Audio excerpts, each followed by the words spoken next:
Bienvenidos a Europa Hoy, el programa de actualidad europea de France 24 en español, sobre todo lo que acontece en la Unión Europea y su papel en el mundo. Yo soy Esther Herrera Caro, desde el Parlamento Europeo en Bruselas. Es un placer saludarles. Es el programa de esta semana en que analizaremos el nuevo curso político que se inicia ahora. ¿Cuáles son los retos a los que se enfrenta la Unión Europea después de un año y medio de pandemia?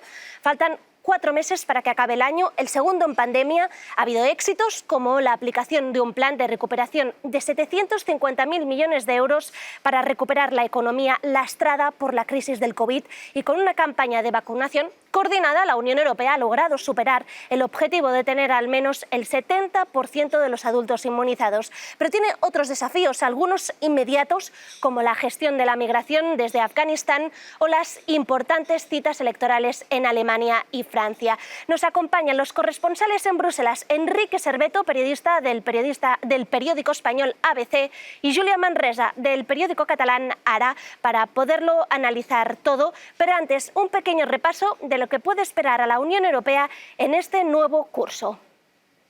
La Unión Europea va de desafío en desafío para mantener su liderazgo. Tras la toma del control de los talibanes en Afganistán, que ha provocado la evacuación de miles de personas y una oleada de migrantes, el bloque europeo aseguró que acogerá a las personas más vulnerables. Una ayuda a medias tintas, ya que por otra parte ha instado a los refugiados a que se queden en países como Pakistán e Irán, para así evitar una crisis de refugiados como la acontecida en 2015. Austria, República Checa y Dinamarca ya dijeron que no recibirán afganos. En cuanto al tema político, este año se espera varios cambios de gobierno en algunos de los países del bloque. Alemania celebrará elecciones, las primeras en 15 años sin Angela Merkel. También Francia tiene pautados comicios en la próxima primavera, a la espera de si la líder ultraderechista Marine Le Pen volverá a disputarse la presidencia, como ya ocurrió en 2017. Por otra parte, las relaciones exteriores han sido un punto focal en la agenda europea. China, siempre en la mira por ser un rival sistémico y relevar la presencia de Europa en territorios como África o América Latina.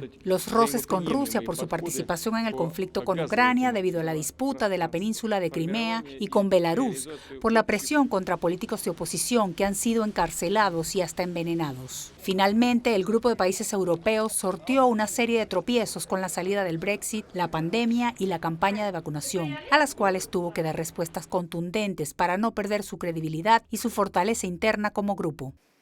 ¿Podrá con todo la Unión Europea? Para poderlo analizar todo tenemos a Enrique Serveto y a Júlia Manresa. Júlia, empezamos contigo. Llevamos un año y medio de pandemia, han ocurrido muchas cosas desde marzo de 2020. ¿La Unión Europea ha sabido estar a la altura? Creo que depende, como todo en la Unión Europea, de la idea que tengamos de ella y sobre todo de las expectativas que tuviéramos de ella.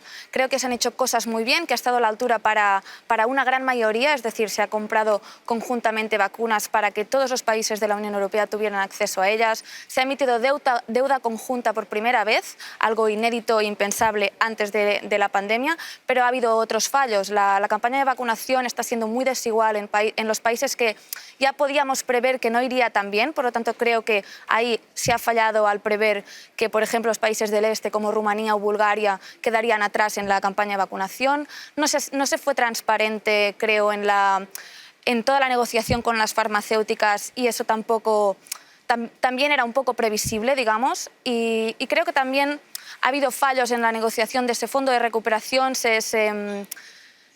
Se dobló un poco la Unión Europea a ese chantaje de Hungría y Polonia y se les dio mecanismos para que pudieran aprovechar y evitar otra vez que se controle como debería estar controlado el respeto a los valores europeos y al Estado de Derecho en la Unión Europea.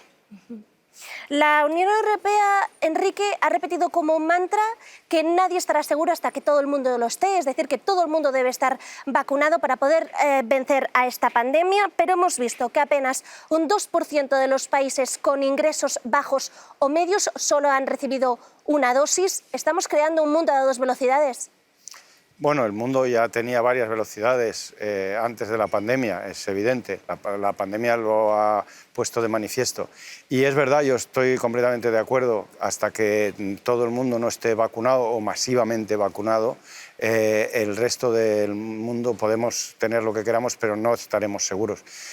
¿Qué es lo que puede hacer la Unión Europea? De momento es el principal exportador de vacunas del mundo y el principal o uno de los principales donantes de vacunas al mecanismo COVAX de Naciones Unidas para que estos países puedan tener también acceso a estas vacunas.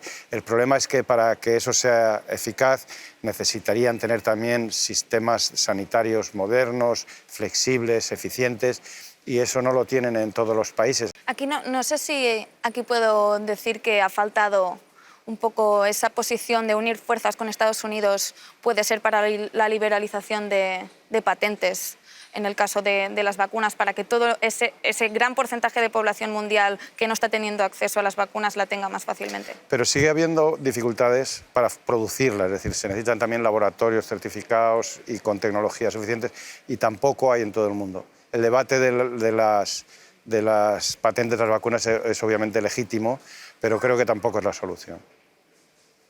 Y hablamos de crisis en crisis porque en medio de este verano ha estallado la crisis de Afganistán. Julia, aunque es algo que se temía desde hace tiempo, la vuelta de los talibanes al poder, ahora la Unión Europea teme una nueva crisis de refugiados como la ocurrida en 2015. Por ello insiste en que la mayoría de personas que pidan asilo se queden en esa región. A cambio, la Unión Europea se compromete a donar dinero a los países vecinos como Irán o también Pakistán. ¿Ha ganado el populismo en Europa?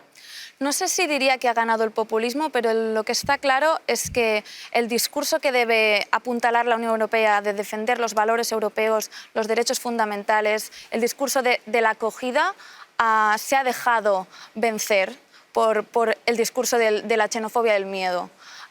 Creo que la Unión Europea ha llegado a esta nueva crisis con los deberes por hacer, que nunca se cerró la que se abrió en 2015, que nunca se supo gestionar otra vez esa posición de ciertos países que no están dispuestos a asumir la responsabilidad y la solidaridad que implica estar en una Unión Europea de 27, y este será el gran reto, yo creo, de este año, incluso de los años que vendrán, que al fin y al cabo es un reto que llevamos arrastrando desde hace años y que parece muy difícil si países que deberían abanderar, como ahora mismo, por ejemplo, España, que tiene un gobierno de izquierdas, deberían estar abanderando este discurso de la acogida, no lo hacen, no son valientes y no son capaces de asumir el coste político que también implica este discurso. ¿Hasta qué punto debemos preocuparnos de una futura crisis migratoria teniendo en cuenta que las fronteras están cerradas, que Pakistán ya ha dicho que los refugiados no son acogidos en Pakistán? ¿Hasta qué punto debemos preocuparnos? Pues yo en estos momentos tengo una opinión, digamos, dividida. O sea, por un lado, efectivamente, no deberíamos preocuparnos. Aunque vinieran los 14 millones de afganos, en la población europea serían una proporción insignificante. Eso no ese es el problema. El problema son las consecuencias políticas de las que hablaba Julia, que una llegada brusca de extranjeros y de extranjeros que vienen cargados, digamos, con una imagen que todo el mundo puede entender, provoca reacciones políticas que resultan indeseables en la mayor parte de los países.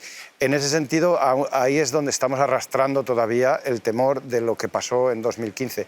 Ahora, en estos momentos, tal como estoy viendo, y yo conozco bien Afganistán, en el fondo yo creo que los que se han quedado en Afganistán, las mujeres que están saliendo a la calle a decir a los talibanes que no las pueden vencer, yo creo que son más necesarias allí que aquí.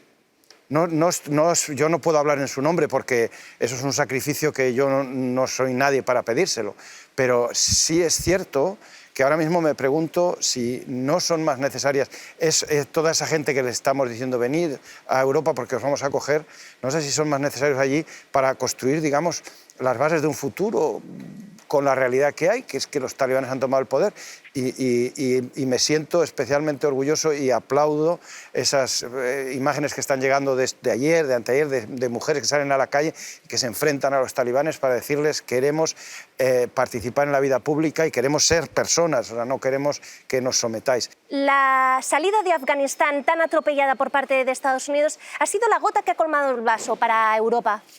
Bueno, ha sido realmente un fracaso espectacular, un fracaso colectivo en general, específico para Estados Unidos y del que hay que leer muy bien las lecciones para el futuro, porque a partir de ahora yo creo que Occidente en general ha perdido mucha de su credibilidad. Cuando uno dice que va a una operación para ayudar a reconstruir un país, uno no sabe cuándo entonces se producirá de repente una desbandada como esta. Pero en términos técnicos yo creo que la alianza con Estados Unidos sigue siendo necesaria.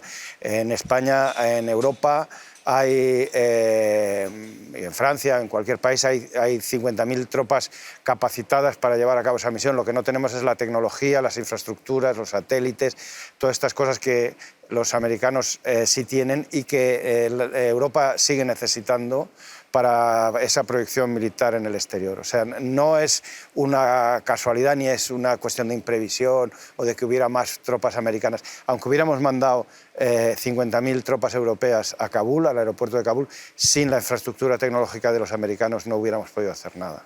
Justamente una de las cuestiones donde puede haber cooperaciones con la cuestión de Rusia entre la Unión Europea y Estados Unidos. Los últimos años han sido muy complejos con las relaciones con Rusia y la Unión Europea. ¿Hay algún resquicio para mejorar estas relaciones? Me cuesta verlo.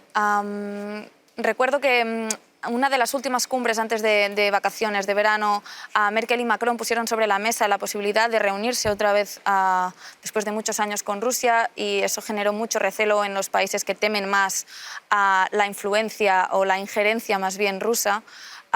Hubo una cumbre con Biden y Putin que tampoco fue muy bien. Y me cuesta ver, no veo ideas de cómo mejorar o cómo innovar en la relación que la Unión Europea mantiene con Rusia. Se renuevan los pilares que ya existían, se habla de ser contundentes, exigentes, pero a la vez de ese engagement, ¿no?, político que es inevitable, pero creo que falta contundencia y sobre todo faltan nuevas ideas, un nuevo enfoque. Yo creo que no es así. Rusia es un país muy grande y está al lado de Europa y tiene sus propios intereses. Y no conseguiremos llevarnos bien con Rusia ni que la relación sea útil hasta que sus intereses coincidan con los nuestros. Y la principal diferencia es que Europa es un conjunto de democracias y Rusia no lo es. Sí. Y hasta que Rusia no sea una democracia no habrá ninguna manera de cooperar. Pero creo que los errores que hemos cometido en la gestión de ciertos asuntos, como el de Ucrania, han hecho que sea cada vez más difícil y han reforzado mucho a Putin como un autócrata, que es lo que es. Pues Enrique, Julia, esto ha sido todo. Muchísimas gracias por estar con nosotros en Europa Hoy. Esto ha sido todo. Nosotros les esperamos en una próxima emisión de France 24 en español de Europa Hoy.